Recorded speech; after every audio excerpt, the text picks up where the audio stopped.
If you're coming into this video at the moment about solving quadratic equations by factorising, it would be useful if you've seen part 1 of the video first. This is our fourth example. We've got an equation equaling 0, so we can straight away put the two brackets down equaling 0. We said before, if this is a minus sign, the signs in the brackets will be different to each other. So I can put 1 in as a plus and 1 in as a minus. X squared at the beginning means there'll be an x in both brackets. Now I need numbers that times together to make 30. Well, numbers that times together to make 30 are 1 and 30, 2 and 15, 3 and 10, 5 and 6. And I need to combine the numbers in one of these pairs together by adding or taking to get 1. And that's 1 because I could have written a 1 in there. That's the same as 1x. So this is the pair I'm going to use because there's a gap of 1 between the numbers 5 and 6. If I did plus 5 and minus 6, that would give me minus 1, which is what I want in this equation. So my 5 will go after my plus sign, my 6 will go after my minus sign. And if now I multiplied those two things together, I would get this up here. So once you get to this step, you can say that either the first bracket equals 0 or the second bracket equals 0, which means our answers are minus 5 or 6. And I've got those answers because it's minus 5 plus 5 that equals 0, and it's 6 take away 6 equals 0. If we look at another example, we'll do x squared minus 4x equals 0. This one is slightly different because there's no number after the x. So this one does not come from two sets of brackets like that. You only get the two sets of brackets if there's an x squared bit, an x bit and a number bit. What we have here is something where we just have one set of brackets.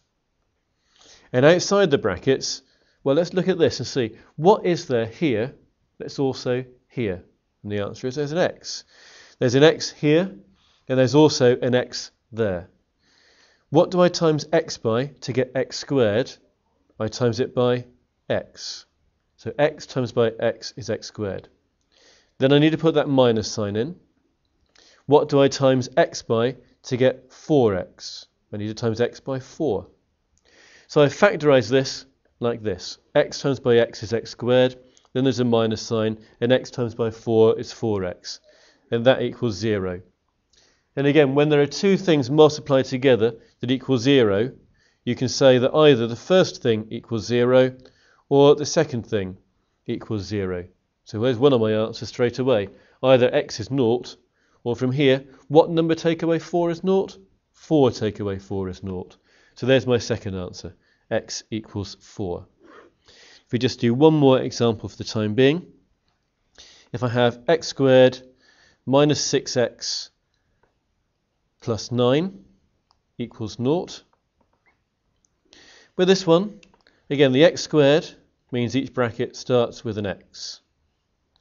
The plus means both signs are the same as this. Now I need two numbers that multiply together to get 9. It's either 1 and 9 or 3 and 3. And I've got to combine them to make 6. I can't combine 1 and 9 to get 6, but I can combine 3 and 3 to get 6. So this is what I get when I factorise the expression at the top. Now if two things multiply together equaling 0, that means that either x minus 3 equals 0 or x minus 3 equals 0. Which I've written that down twice. Why? Because the brackets are the same. So actually here I'm only going to get one answer. I'm going to get an answer from here. There's no real point in writing it down a second time. Well, what number when you take 3 from it equals 0? The answer is 3. So for that quadratic equation, there's only going to be one answer. Continuing with the next example, this one is slightly different in that there isn't just an x squared here at the beginning. There's a 2x squared. If there's a 2x squared at the beginning, your brackets, well, one of them must have a 2x and the other one must have an x. Because that's what you multiply together to get 2x squared. The plus sign here tells me both my signs in my brackets are going to be the same as that sign. So I know I can put plus there in both of them. Now I need numbers that multiply together to make 7. Well, that's quite an easy choice. It's 1 and 7. That's the only pair of numbers there are. Now usually we combine these to get the number here in the middle. Well, I can't combine 1 and 7 to get 15. But if there's a 2 here, that means you double one of the numbers and combine it with the other one to get 7. If I double 7, I get 14. And 14 and 1 is 15. So I'm doubling my 7. Then the 7 has to go in the bracket which does not have the 2 in it. So it has to go in the bracket over here, because it must go in the bracket that does not have the 2 in it. And what will happen is when I multiply those two bits together, I will get 14x. My 1 I will put down here. When I multiply those two bits together, I'll get my 1x. By adding those together, I will get my 15x.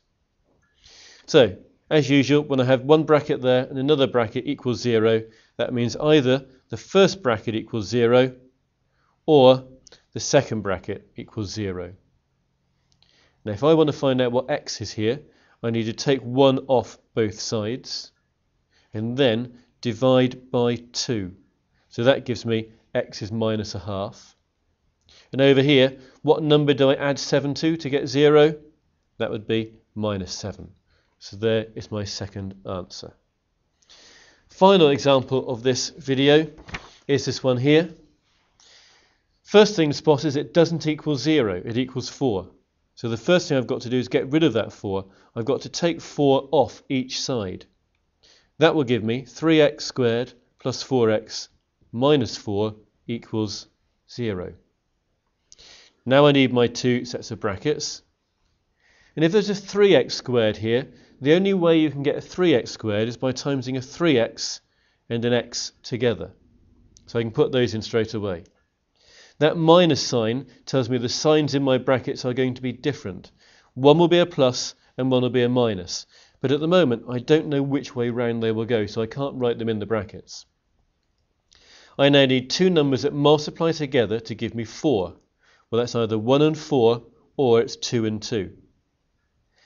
Because there's a 3 here, I will have to triple, that's times by 3, one of these numbers and combine it with the other number and get an answer of 4.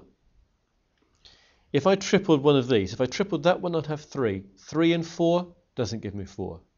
If I tripled this one, I'd have 1 and 12. 1 and 12 doesn't give me 4. Can't be that pair. It must be this pair.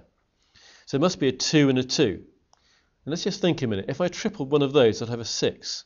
And with a 6 and a 2, I would get a 4. So I know it's 2 and 2. So a 2 will go there and a 2 will go there. Now, this case, it doesn't matter which 2 goes where. But remember, what you're tripling must go in the bracket where the 3 isn't. So if the 3 is over here, what I'm tripling must go there. But anyway, here they're both 2, so it doesn't really matter. Now, to get my plus 4, I need 6 take away 2. If I put my plus in there, when I multiply those two bits together, I will get 6x. If I put my minus in here, when I multiply those two together, I will get minus 2x. So I got from multiplying those two bits together, plus 6x. From multiplying those two bits together, minus 2x. And together, that's given me the plus 4x that I want. So, from this line here, if I go down, and now I have that one bracket and another bracket times together equals 0, that means either 3x minus 2 equals 0 or x plus 2 equals 0. If I add 2 to both sides here and then divide by 3, I get an answer of 2/3. And from working on the other side, well, the answer there must be minus 2 because minus 2 plus 2 is 0. And there are my two answers.